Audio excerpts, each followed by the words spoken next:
So I first got the idea for the video when I remembered about this thing called DECtalk, which is a speech synthesizer which was developed in the 1980s by the Digital Equipment Corporation. And you can read up on that with this page here. And I first heard about this on a radio program, I think it was, called Chip Shop. And what it actually could do was it could actually sing as well. So it's this peculiar thing about getting the speech synthesizer to sing. And this page here gives you an example of how you could get this thing to sing. So, of course, this voice that's used within DECtalk is very similar to the Stephen Hawking voice. And I understand if you look into the history of how that voice came into use by Stephen Hawking, it was indeed some derivative of this DECtalk technology. And there's various pages that you can find about that if you wish. So you have this example here, which is a version of DECtalk, which was somehow hacked together by somebody, and this is just called DECtalk Classic or Speak. And you can see that if you put this text into the window and press the playback button, this is DECtalk. It will read out the text. Be forgot And never brought to mind. And it can sing. But as you can see, the way that this sings is quite complex. And you have to translate the text to be sung into phonemes, phonetics, and then change all the pitch into these sort of frequency values. So it's actually very complicated. So the other thing that I also needed to do was kind of write a script. So I started off with some of the lyrics for the songs, as I said earlier, and then I wrote out a sort of introduction for the voice to read out. And there were some ideas that I scrapped and revised them, and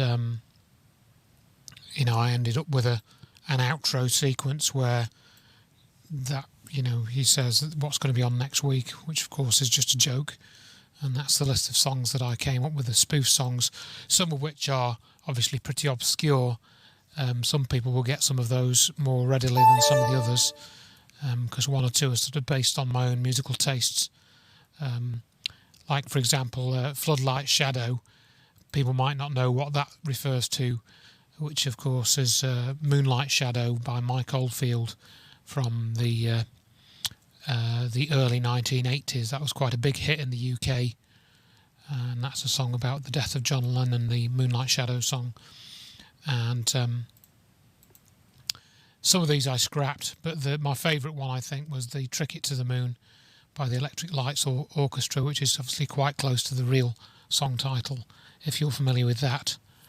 And The Whole of the Moon by the Waterboys, Moonfaker or Moonraker by Shirley Bassey, and Under the Fake Moon of Love, I forget who the original was by, but Shawaddy Waddy did a version of that as well in the 70s.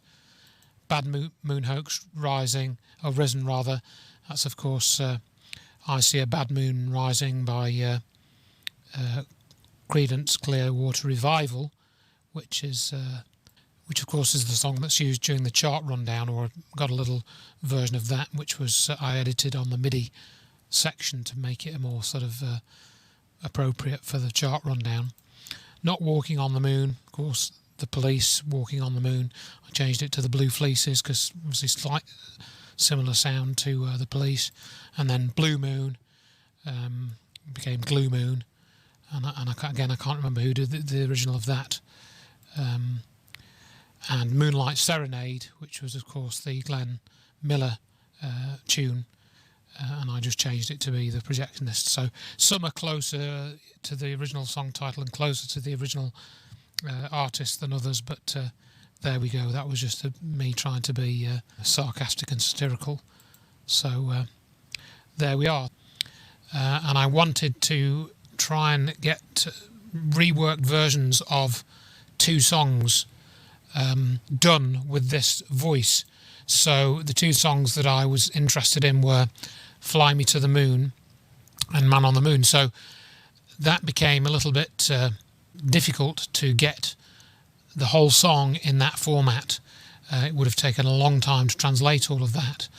But I was also familiar with a package which is available under the Linux operating system called Festival, and this is also a speech synthesizer, and you can get it to say various things, and you can find out pages about that. But I then also discovered this Festival speech synthesizer, which is completely separate from the DECtalk, has its own singing facility, and what you can do is you can actually type the notes as musical notation into a text file, and then you can give it the duration and the speed and the tempo at which you want it to sing, and so you can go from a set of notes to an actual singing sound such as this. La la la la la la la la. So which is a very small portion of the Fly Me to the Moon song. And so, not being a musician myself, I needed a way of actually getting the notes for these songs so that it sounded correct and in the correct pitch. And here I've just used the word la to sing the song, and then this is actually a pause in the song. So you had a problem in that you needed to sing the right note for the right length of time, then you needed to pause, because the speech synthesizer doesn't do pauses very well. So I had to set it such that it would give a pause value. So in other words, I'd found a way of actually generating the right notes, but again, to generate the whole song and transcribe that would have taken a fair bit of time. So next we come to, for example, how one can get the MIDI file, which is a MIDI, it means musical instrument digital interface, and this is a format which has been around for over 30 years now. And you can get many songs which are used as people who are in bands and do cover versions and do busking and that sort of thing. Sometimes they'll use MIDI files as backing tracks, and you get, for example, this.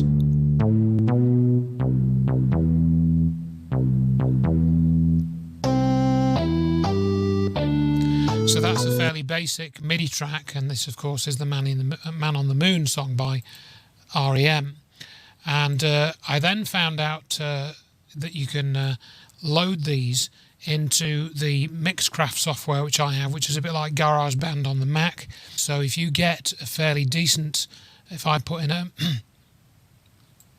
MIDI file into here, you will see that this software, which is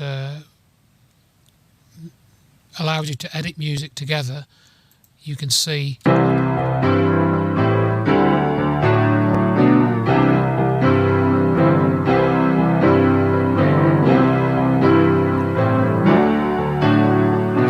so that's a pretty good version, but there are also other versions which are available, which I found, but they weren't as good, so I had to pick the right version. And you can see here I've got about sort of 10 or 12 tracks of MIDI here.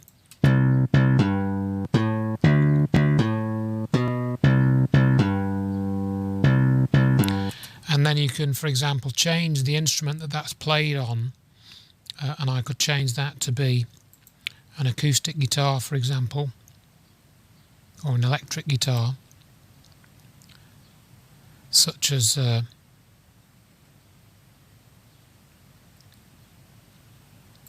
that, just as an example. And so now when I play that track,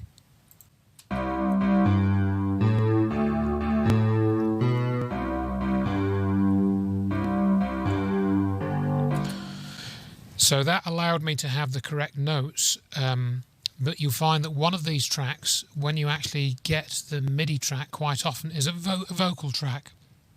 So you can actually isolate the vocal track and then use that to find the right notes to sing, which is what I did. So if I was to put on this track, you will see that I isolated this from the MIDI file, and this is the vocal track.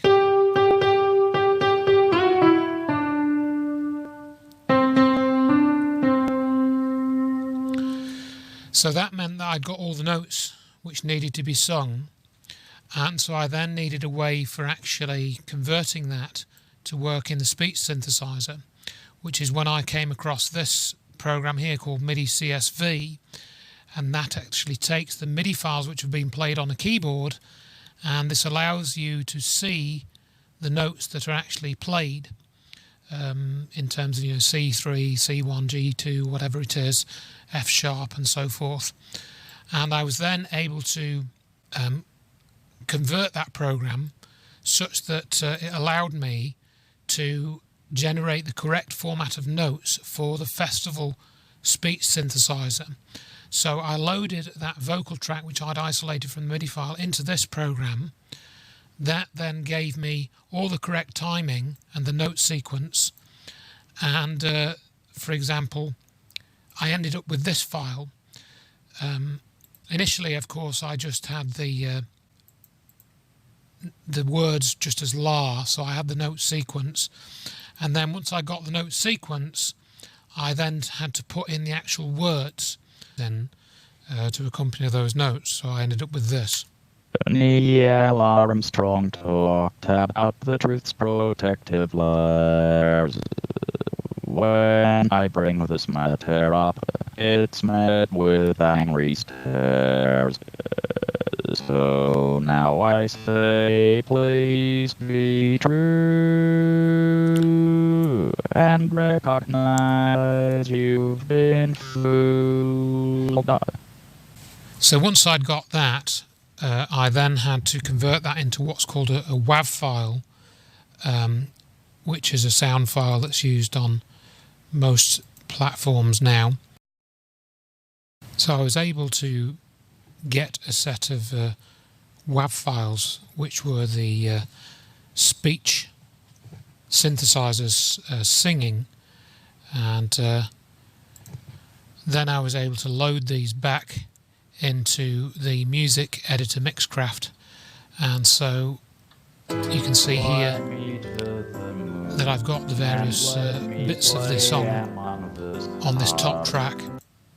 Let me see what life is like on Jupiter and Mars. And you'll see that I added a bit of reverb to the voice to give it a bit more body. So that does actually help quite a bit, which is what they do with normal vocals anyway, quite often, as you'll find. And you can also, for example, adjust where these instruments sit in the stereo mix by using these various sliders, so I was able to play around with that to give it a bit more depth, because all the instruments came in at the same point in the mix from the MIDI file. So once I'd got the audio all set up and working to my satisfaction of sufficient quality, I then was able to load that into the video editor, which is called Vegas Video here, and then add some graphics and various other bits and bobs. And here I can, and on this top track here, you've got the subtitles that I added, but which are the lyrics for the songs in this case. Why have we never been back there? It was all a And then you can kind of zoom in and see things in more detail. So as you can see, there's quite a bit of editing work here to get this all synchronized together with the various components, synchronized and making something which is presentable. And then you just go and you render the final video here, do render as, and then choose the settings. And this created the final video. So it was a question of coordinating all these elements together to make it into a working thing. And anyone that makes these sort of videos, I've got great respect for them. There are many people that are much better at it than I am that put these sorts of videos together, once a week, twice a week in some cases, and they do a very good job. So if you're anybody that sort of tries that sort of thing, I've got great respect for, because it takes a long time. So that's sort of an insight into how I put this thing together, A lot of work. I hope that you've enjoyed it, got something out of it, got a bit of a laugh out of it, maybe learnt something. And thanks very much for watching. And I hope that after 50 years of deception, we're going to get a bit of a change in the way that people understand what happened between 1969 and 1972 in the Apollo program.